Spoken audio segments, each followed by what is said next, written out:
नमस्कार, मैं अनीता चौधरी और न्यूज़ अड्डा पे आप सभी का स्वागत है। आज हम एक ऐसी खबर आपके सामने लेकर आए हैं जो शायद आपको भी सोचने पे मजबूर कर दे कि देश की तरफ और देश में अच्छे कानून लागू करवाने की तरफ आपका भी कोई दायित्व है या नहीं है।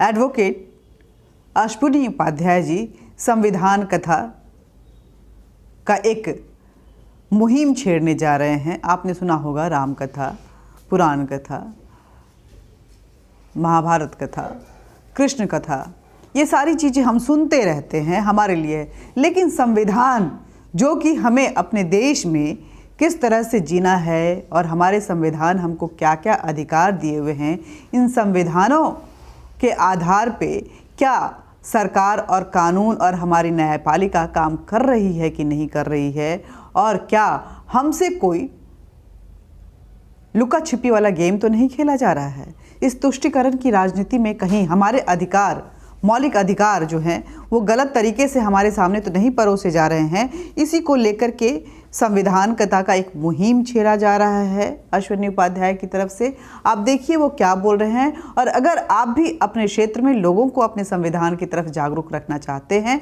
और इन संविधान की खूबियों और खामियों के बारे में बताना चाहते हैं तो अश्विनी उपाध्याय के इस मुहिम से जरूर जुड़िए। सुनिए क्या बोल रहे हो।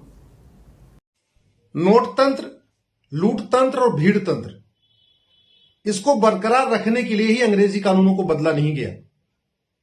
यदि हमने अंग्रेजी कानूनों को खत्म कर दिया होता और दुनिया के अच्छे कानून, फ्रांस के, सिंगापुर के, अमेरिका के अच्छे कानूनों को लागू किया होता तो आज की डेट पे लूट तंत्र, नोट तंत्र और भीड़ तंत्र ये तीनों खत्म हो गया होता, वंशवाद भी खत्म हो गया होता।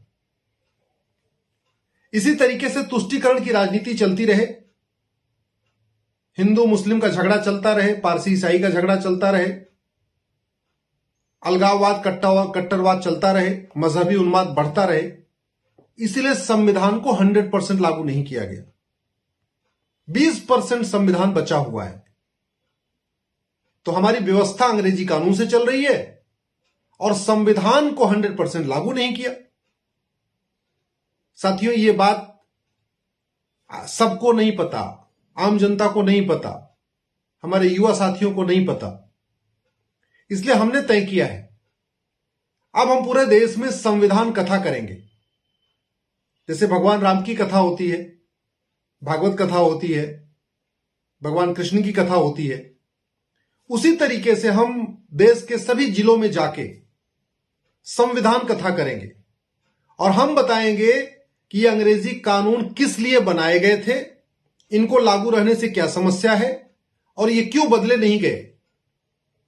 संविधान का वो 20% हिस्सा क्या है, वो कौन कौन से आर्टिकल हैं जिनको लागू करना सरकारों की ड्यूटी थी लेकिन तुष्टीकरण के कारण लागू नहीं किया गया।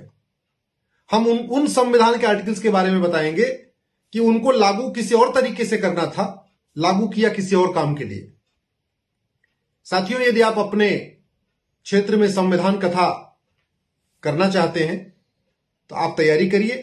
हम आपके जिले में आएंगे, आपसे मिलेंगे, एक युवाओं को इकट्ठा करिए, एक कोई छोटा मोटा स्थान ले लीजिए, हम आपसे वहीं मिलके वहीं बात करेंगे, संविधान की बात करेंगे, उस पर सवाल जवाब भी करेंगे।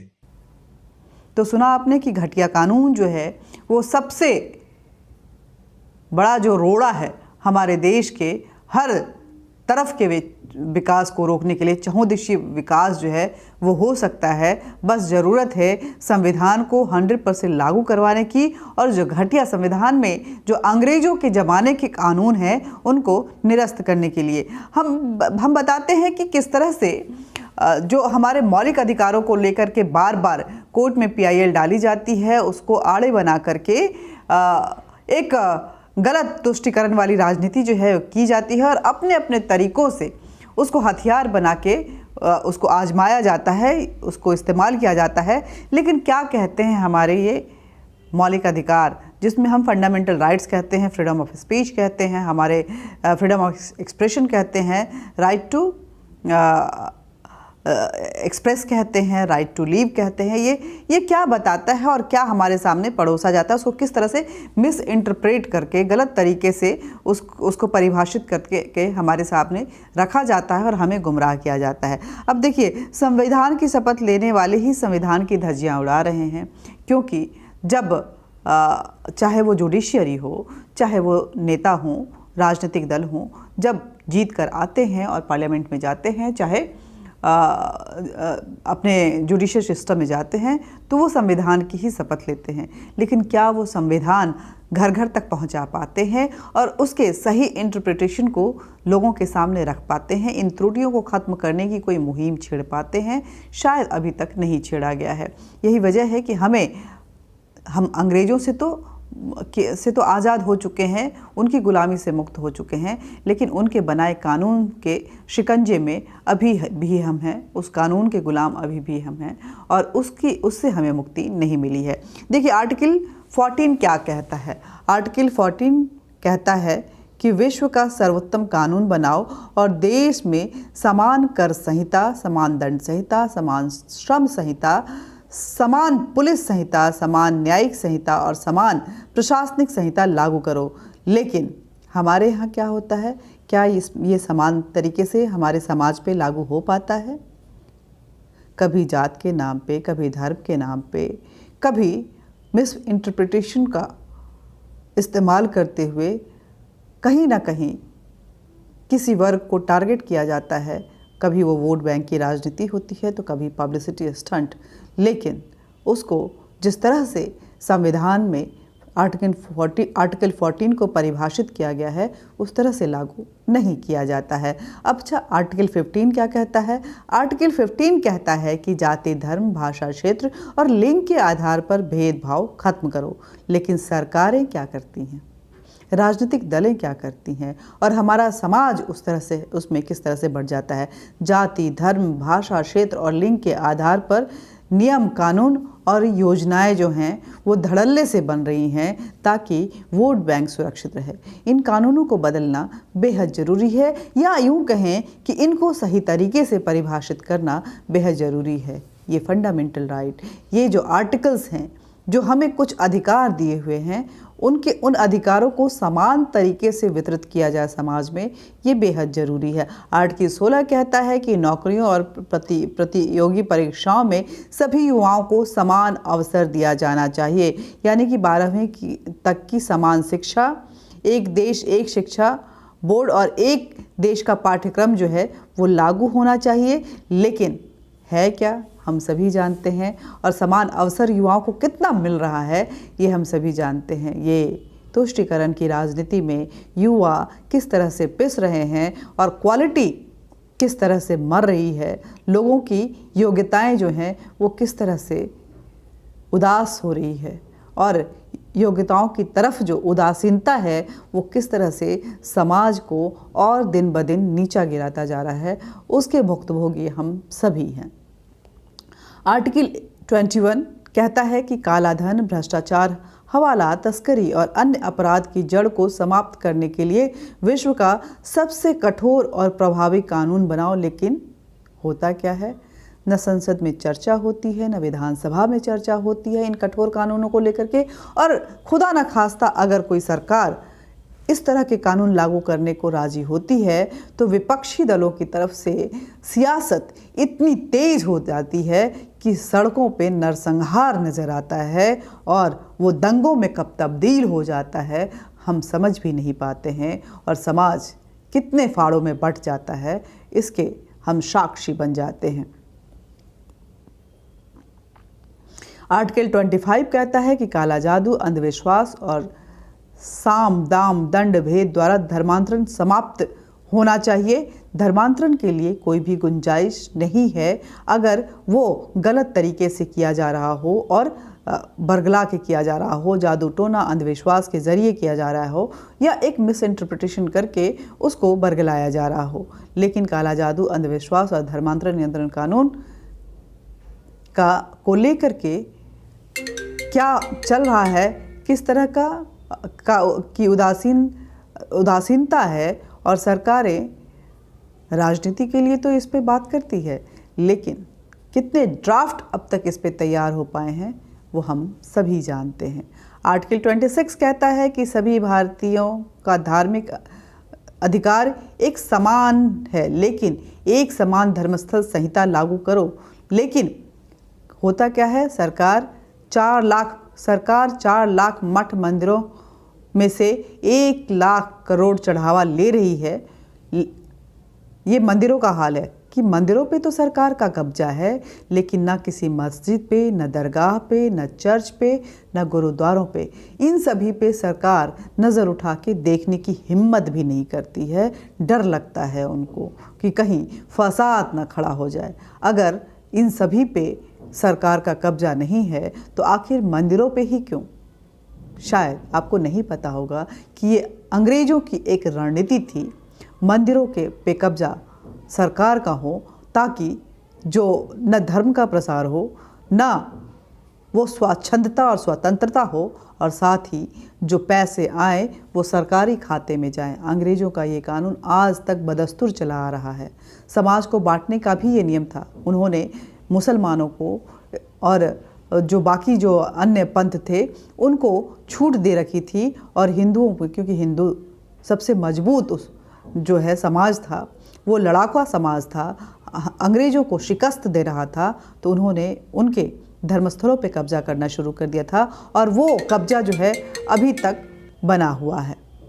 लेकिन किसी मस्जिद, किसी दरगाह पे 1 भी रुपया नहीं लिया जाता है। यदि 4 लाख मंदिर सरकार से मुक्त हो जाएं तो 4 लाख गुरुकुल बन सकते हैं, वैदिक स्कूल बन सकते हैं, 4 लाख गौशाले बन सकते हैं, 4 लाख वेदशाला बन सकता है, 4 लाख व्यायामशाला बन सकता है, 4 लाख आयुर्वेदशाला बन सकता है, और 4 लाख विवाह स्थल बनाए जा सकते हैं, जिससे समाज का कल्याण होगा। लेकिन ऐसा नहीं हो रहा है। आर्टिकल 44 कहता है कि सभी भारतीयों का मानव अधिकार और मौलिक अधिकार एक समान होना चाहिए, इसलिए विवाह की न्यूनतम उम्र सबके लिए एक समान होना चाहिए, विवाह विच्छेद तलाक का तरीका सबके लिए एक समान होना चाहिए, गुजारा भत्ता सबको एक समान मिलना चाहिए, गोद लेने के नियम सबके लिए एक समान होने चाहिए, विरासत और संपत्ति के नियम भी एक समान होने चाहिए।